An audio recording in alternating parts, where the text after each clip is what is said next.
Graham's number. So அதான் வந்து இன்றைக்கி வீடியோவில் பார்க்க போகிறோம். ஸோ Graham's நம்பர்னால் என்னென்னா, ப்ரைஸ் டு earnings ரேஷியோ எடுத்துகிட்டு price to book value ratio எடுத்துகிட்டு ரெண்டையும் மல்டிப்ளை பண்ணால் அதில் கிடைக்கிற ப்ராடக்ட் தான் வந்து Graham's நம்பர். ஸோ அந்த ப்ராடக்ட் வந்து if it's less 22.5 அப்படின்னா இதர் கம்பெனிஸ் அண்டர் வேல்யூ, அது வந்து greater than 22.5 அப்படின்னா அந்த கம்பெனி வந்து it's over value. This could be one of the items that you can have in your checklist. For example அந்த செக்லிஸ்ட்டில் வந்து the earnings trajectory வந்து it should be upwards. The companyயோட earnings should be sustainable. அதோட balance sheet should be healthy. So return on equity should be greater than 15. So அந்த மாதிரி நிறைய ஐட்டம்ஸ்லாம் இருக்கும் செக்லிஸ்ட்டில். ஸோ இது should be the final item இந்த செக்லிஸ்ட். ஸோ ஒரு கம்பெனியை வந்து ஸ்டடி பண்ணிவிட்டு அதை ரிசர்ச் பண்ணிவிட்டு அதை once decided that the company is a good company, so finally decide whether to buy it or not. So that decision you have to take. So அப்போ வந்து ப்ரைஸை பார்த்துட்டு ப்ரைஸ் டு earnings ரேஷியோவை calculate பண்ணிவிட்டு அதுக்கப்புறம் price to book value ratio calculate பண்ணிவிட்டு ரெண்டையும் multiply பண்ணி அதில் கிடைக்கிற ப்ராடக்ட்டை வந்து it should B compared against 22.5. If it's less than 22.5 அப்படின்னா இட்ஸ் அண்டர்வேல்யூட் கம்பெனி. இதில் வந்து அந்த earnings வந்து it's not the current years earning. It is actually the average of the past 3 years earnings. எதனால் அப்படின்னா, ஸோ ஒரு பிஸ்னஸ் வந்து it will not actually keep on growing year on year. Sometimes it will grow, sometimes it will degrow. So ஒரு பிஸ்னஸ்ன்னு எடுத்துக்கிட்டால் this is inevitable. So this will happen anyways. So அப்படிங்கும்போது அதெல்லாம் வந்து you cannot predict the next years earning. So அதனால தான் வந்து you take the average earnings. For example, if I want to predict the rainfall in a particular area, I won't be able to tell it based on the previous year's rainfall figure.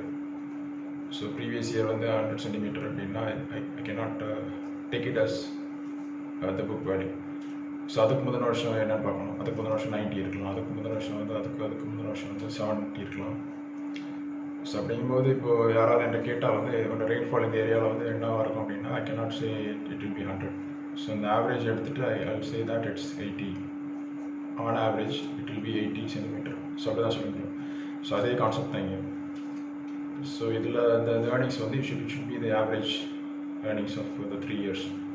So அதை கண்டுபிடிச்சிட்டு அதுக்கப்புறம் அதை வந்து டினாமினேட்டரில் போட்டுட்டு price to earnings ratio கண்டுபிடிக்கணும். அதுக்கப்புறம் price to book ratio கண்டுபிடிச்சிட்டு அதை மல்டிப்ளை பண்ணி then see if it's less than or equal to or greater than 22.5. So 22.5 வந்து split பண்ணலாம். So 1.5 and 15. So 1.5 into 15 வந்து 22.5. So the 1.5 is nothing but the price to book. So price to book value should be less than 1.5. That's the first thing. And 15 வந்து it's the price to earnings ratio. So price to earnings ratio வந்து it should be less than 15. So இது ரெண்டுமே பார்க்கணும். So price to earnings ratio into price to book value ratio should be less than or equal to 22.5. அதுக்கப்புறம் price to earnings ratio should be less than or equal to 15 and price to book value should be less or equal to 1.5. So இந்த மூணுத்தையும் பார்த்துட்டு தான் வந்து you should decide whether to buy a company or not.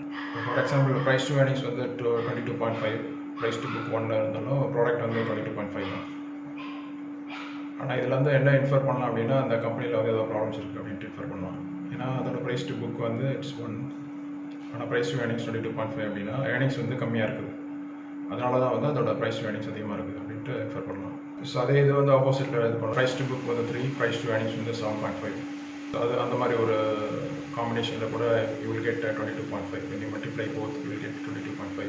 இதில் வந்து என்ன infer பண்ணலாம் அப்படின்னா ப்ரைஸ் டு earnings வந்து கம்மியாக இருக்குது, ப்ரைஸ் டு புக் வந்து அதிகமாக இருக்குது. ஸோ அப்படின்னா வந்து டெம்பரரியாக அந்த கம்பெனிக்கு வந்து ஏதோ ஒரு வின்ஃபால் ப்ராஃபிட் கெயின் கிடச்சிருக்குது அப்படின்னு அர்த்தம். ஃபார் எக்ஸாம்பிள் என்னால் வந்து இப்போ ஒரு ஃபேக்ட்ரியை ஷட் டவுன் பண்ணுறாங்க, கெமிக்கல் ஃபேக்ட்ரிஸ்லாம் ஷட் டவுன் பண்ணுறாங்க அப்படின்னா இந்தியன் கெமிக்கல் ப்ராடக்ட்ஸ்க்கு வந்து டிமாண்ட் அதிகமாக இருக்கும்.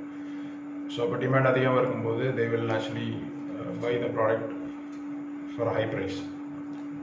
ஸோ அப்போ வந்து இட் வில் ஆக்சுவலி ரிஃப்ளெக்ட் இந்த profit and loss statement of the company. So அதோட earnings வந்து டிராஸ்டிக்காக சேஞ்ச் ஆகிருக்கும்.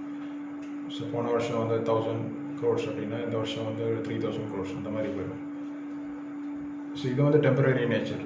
சைனா வந்து மறுபடியும் ஃபேக்ட்ரிஸ் ஓப்பன் பண்ணலாம், இல்லை அப்படின்னா வேறு ஏதாவது கண்ட்ரிலேருந்து அவங்களோட ப்ராடக்ட்ஸ்க்கு டிமாண்ட் அதிகமாச்சு அப்படின்னா மறுபடியும் வந்து இந்தியன் ப்ராடக்ட்ஸ்க்கு வந்து டிமாண்ட் கம்மியாயிடும். This phenomenon is temporary nature.